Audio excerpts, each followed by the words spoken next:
नमस्कार, मी हर्षदा मस्के कोपरगाव येथून Riyansh मल्टीट्री private limited या कंपनीचे आरोग्य सल्लागार म्हणून मी काम करते। तर आज आपण आलेलो आहे कळवण या ठिकाणी।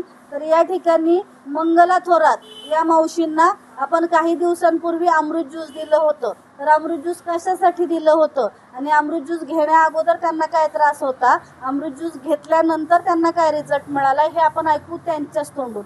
नमस्कार मावशी। नमस्कार। तुमचं नाव सांगा। मंगला रमेश थोरात। तुम्हाला काय त्रास होता? तेच त्रास ना गर्भपिशवीचा।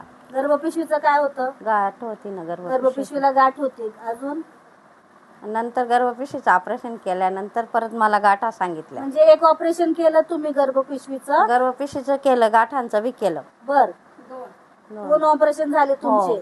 तरी पण तुम्हाला परत गाठी झाल्या होत्या? हा, परत 2 गाठी सांगितल्या। बर, मग तुम्हाला अमृत ज्यूस कोणी सुचवलं? जावयांनी। तुमच्या जावयांनी सुचवलं। मग अमृत ज्यूसच्या किती बॉटल झाल्या, किती कोर्स केला तुम्ही? 3 महिन्याचा कोर्स। 3 महिन्याचा कोर्स पूर्ण केला। हा। मग आता किती फरक आहे? भरपूर फरक पडला मला। त्या गाठी विरघळल्या तुमच्या? हा। आणि डॉक्टरांनी गर्भपिशवीचा कॅन्सर सांगितलं होतं असं कळलं मला। हो। बरोबर? हो। बघा मित्रांनो, मावशींना गर्भपिशवीचा कॅन्सर होता।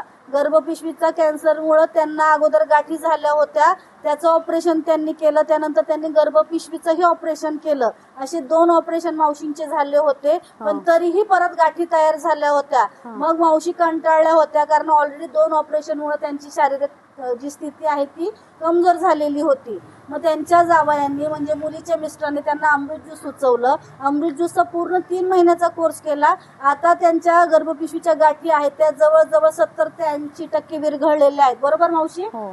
आणि आता अजूनही ते आपण जसं सांगतो की कमीत कमी 3 महिने, जास्तीत जास्त 6 महिने, 90 ते 180 दिवसाचा